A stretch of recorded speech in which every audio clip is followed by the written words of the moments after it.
Merci pour cette intervention vivante et très riche. Et je vais tout de suite donner la parole à la salle parce que je pense que c'est une intervention qui amène un certain nombre de questions. Donc, qui est candidat? Merci. En vous écoutant sur votre différents passages dans différents pays, j'ai eu un rappel sur Braudel qui distinguait 3 catégories d'histoire. L'histoire institutionnelle, l'histoire sociale, l'histoire événementielle. L'information, est-ce qu'elle ne répond pas à ce schéma-là? À savoir qu'il y aurait je reprends votre argument sur l'Église catholique, une vérité qui dépasse nos propres logiques. Ensuite, il y aurait une vérité, entre guillemets, sociale, et puis une information, sociale, une information événementielle. Et comment la désinformation se joue? Parce que vous parlez des grandes tendances. On voit bien que ce que vous venez de dire, quand vous parlez d'information... Quand on était jeunes, on avait le même âge, et quand on défendait à l'Ouest la thèse sur laquelle les démocraties populaires n'étaient pas des démocraties, n'étaient pas populaires, on avait quand même des Français qui nous expliquaient, et ils représentaient un pourcentage de la population important, qu'on désinformait la population française. Oui, c'est plus un avis qu'une question, parce que je suis un peu d'accord avec vous. Si vous voulez, moi je suis encore une fois un praticien, et j'ai tendance à rapporter tout ça à la façon dont on fait l'information, où on la communique, où on la travaille. C'est d'ailleurs vrai s'il y en a parmi vous qui sont photographes de l'information image. Je veux dire, toute photo est un mensonge quelque part, on le sait bien. Alors c'est vrai qu'il y a toujours une part, on peut toujours être accusé d'être un désinformateur, surtout par les spécialistes qui étaient ceux qui accusaient justement. Moi j'ai par exemple passé des années de ma vie à fonctionner dans ces pays-là avec des journalistes, avec des confrères de l'Humanité.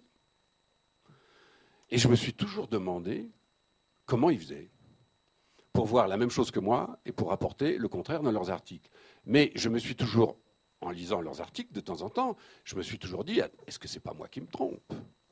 C'est quand même la moindre des choses. Et je me suis rendu compte assez vite que la différence, elle était là, c'est qu'eux ne se posaient pas cette question. Une autre question, j'avais vu au fond.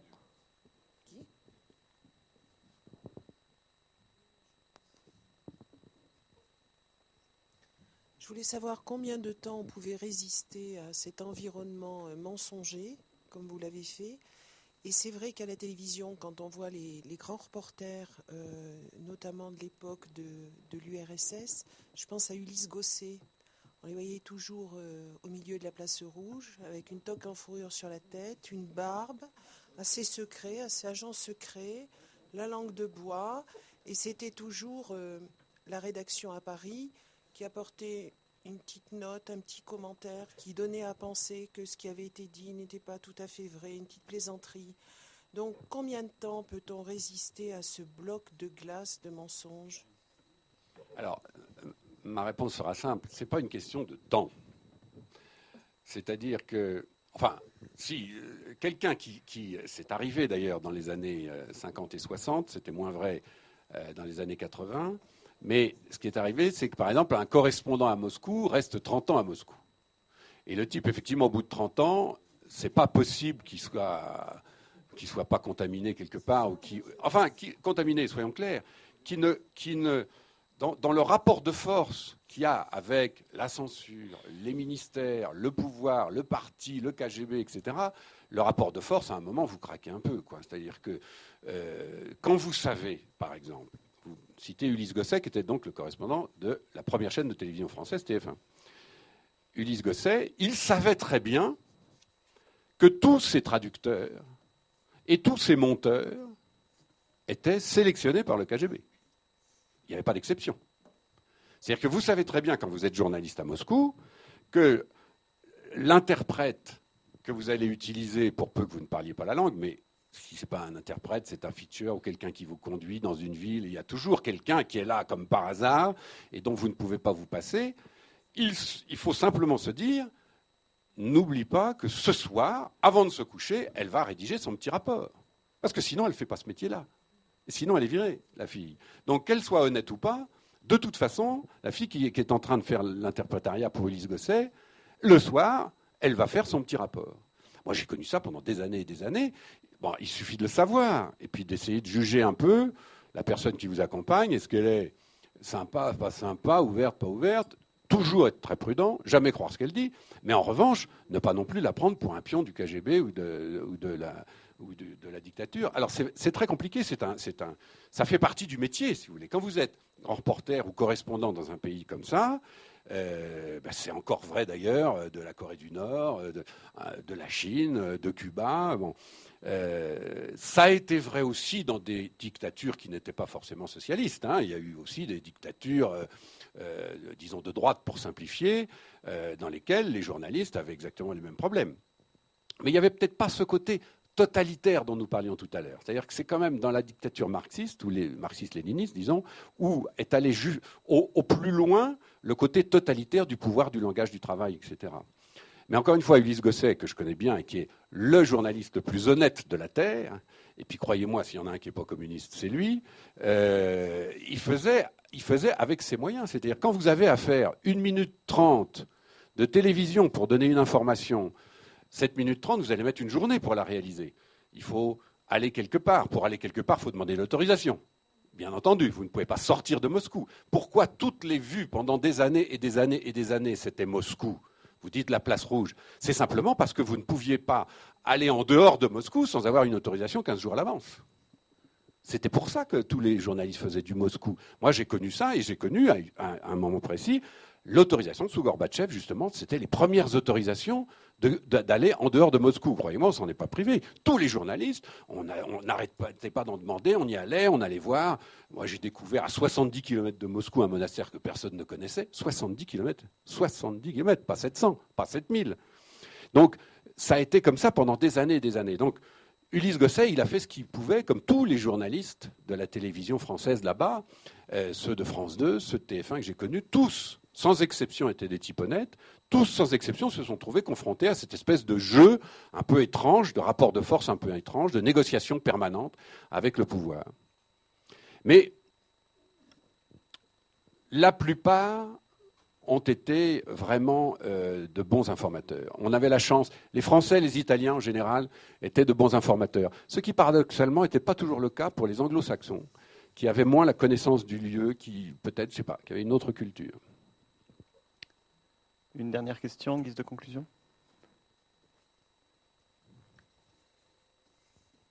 Oui, bonjour. Moi, ce qui m'intéresse, vous avez présenté un système assez caricatural, disons, qu'on connaît bien, hein, disons, dont on a entendu parler.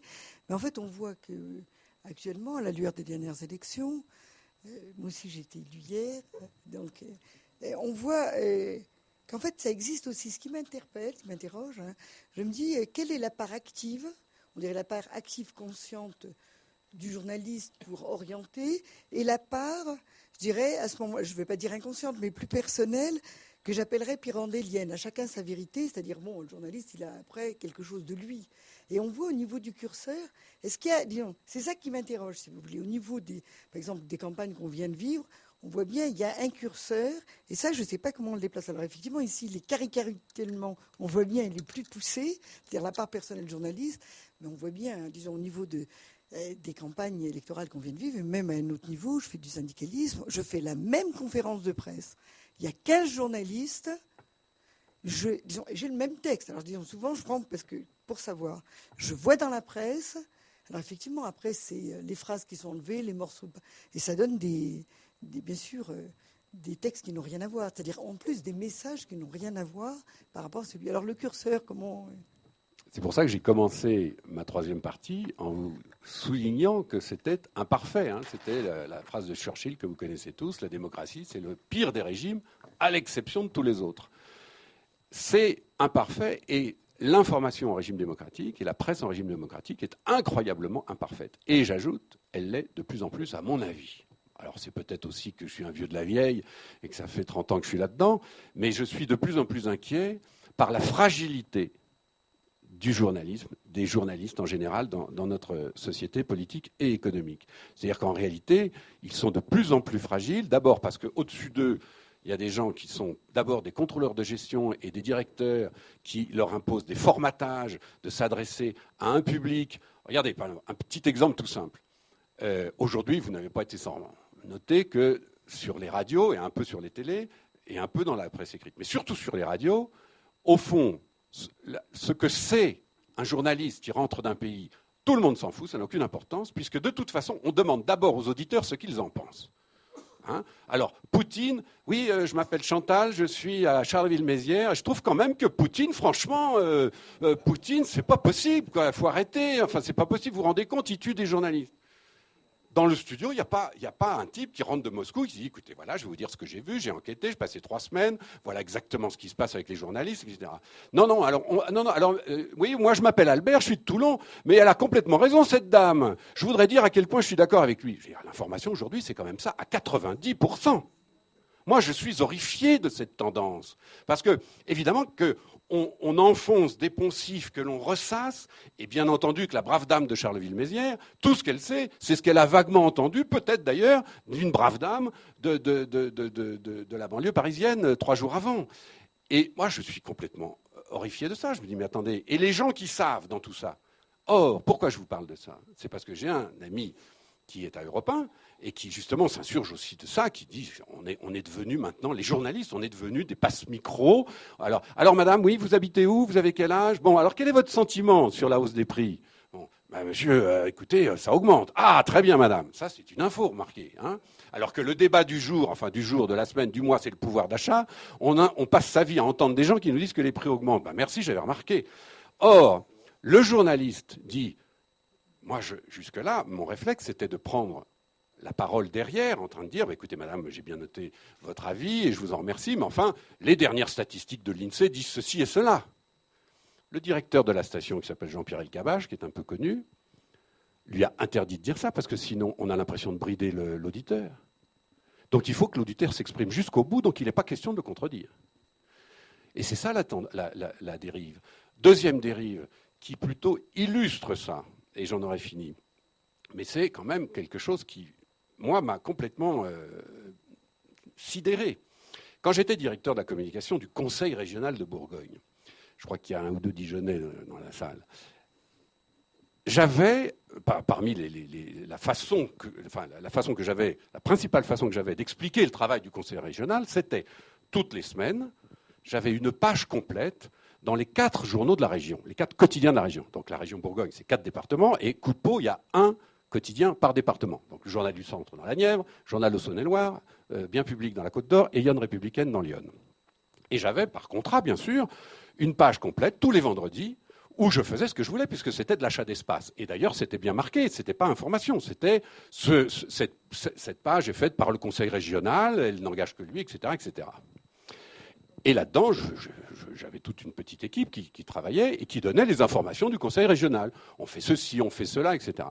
Tous les ans, bien entendu, nous avions l'exigence de mesurer ce travail et on passait par Ipsos pour faire une petite enquête sur l'impact de cette page, qui touchait tous les vendredis matins 37% de la population de la Bourgogne. C'était pas rien. Et les enquêtes qui remontaient d'Ipsos, pour moi, le journaliste... Alors, pour mes collègues et copains de la direction, au contraire, ils étaient très contents.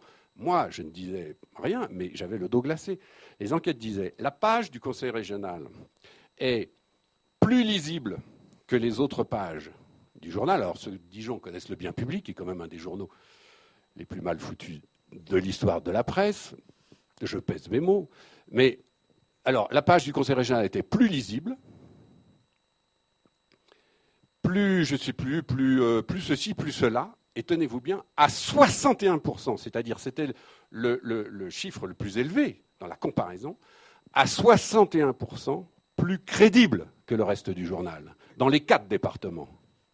Donc moi, mon travail de propagandiste, spécialiste de l'agit-prop, arrivé directement de Moscou pour m'occuper de la com de la Bourgogne, j'étais 61% plus crédible que les 4 principaux journaux de la région. Ben ça, croyez-moi, c'est quand même l'illustration que la presse se porte mal. Je suis obligé de conclure pour qu'on reste dans le timing imparti ce matin.